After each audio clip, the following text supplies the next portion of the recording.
तो ये जाके समझ में आती है कुंडलिनी का जागरण। ये आप लोग चूँकि वो पुस्तक तक पहुँचे ही नहीं हैं, इसीलिए ये ज्ञान में है नहीं कि कुंडलिनी का जागरण भी होता है क्या, ये तो कोई बोलता ही नहीं है। आप सुन लीजिए, कुंडलिनी का ही जागरण होता है, तभी जाकर एक मानव महामानव में चला जाता है। और सिर्फ एक इंसान ही नहीं, भगवान को भी ये जागरण मिला था। वशिष्ठ जी ने श्री राम जी के साथ चारों भाइयों को दिया था, तब जाके जागृति बनती है। जब ये जागृति बनती है तो मूलाधार से उठ करके हमारे सभी चक्रों का भेदन करते हुए माँ सांप की तरह उठ करके ये ऊर्जा हमारे अंदर से यहाँ पर आती है और खट से खोल देती है। तो जो तालु भाग बच्चे का कोमल था, वह बच्चे का 12 साल तक आते आते ये कठोर हो जाता है। लेकिन जैसे ही आपकी कुंडलिनी का जागरण होता है, आप महसूस करेंगे कि अरे ये तो पूरा का पूरा फिर से धंसा धसा सा, ये तो मुलायम सा हो गया, ये हो जाता है।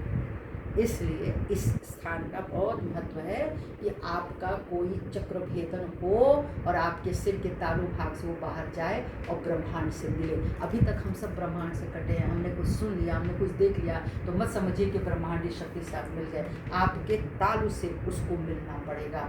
जब तालु से मिलेगा ना, तब आपकी व्यवस्था भीतर की बदल जाएगी, आपकी सोच ही बदल जाएगी। आप वही रहेंगे दुनिया के लिए, आपको वही सब लोग वही देखेंगे।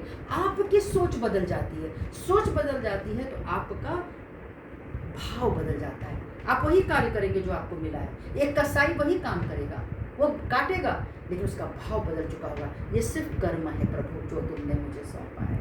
लेकिन हमारा तो ऊपर से मिलन हो चुका, और वो क्या करेगा, एक दिन आपकी दिशा धीरे से बदल देगा। ये विश्वास रखना।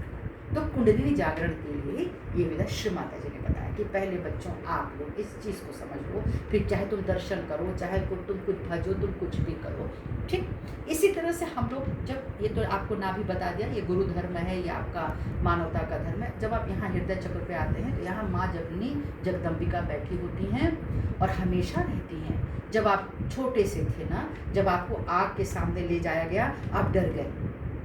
कैसे डर गए? आपको किसने बताया कि आगे जल जाओगे?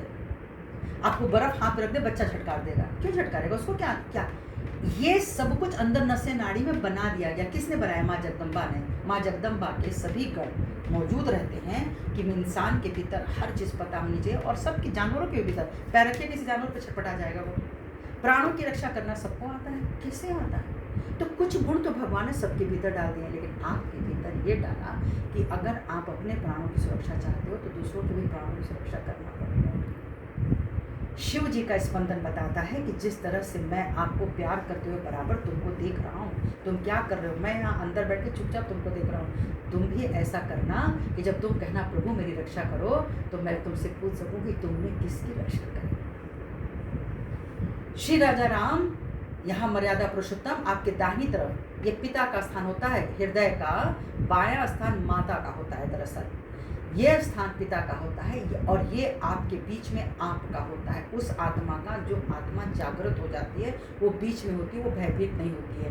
जो आत्मा जागृत नहीं होती है उसका हर बात पे दिल डर जाता है। डरता तो सबका है, लेकिन पूरे समय धक धक धक, अभी क्या होगा, अभी क्या होगा, ये क्या होगा, ये क्या होगा, करते करते करते पूरे समय एक पैल्पिटेशन, एक धड़कन आती है। बहुत लोगों को, हम लोगों से जो लोग मिलते हैं वो कहते हैं हमारा दिल हमेशा धड़कता रहता है। तो उनके हृदय में इतनी कमजोरी आ जाती है कि उनकी अपनी एक कोई पर्सनालिटी, कोई व्यक्तित्व का रह ही नहीं जाता है, और वो भूत बाधित हो जाते हैं। भूत बाधित माने मृत आत्माओं के संपर्क में चले जाते हैं।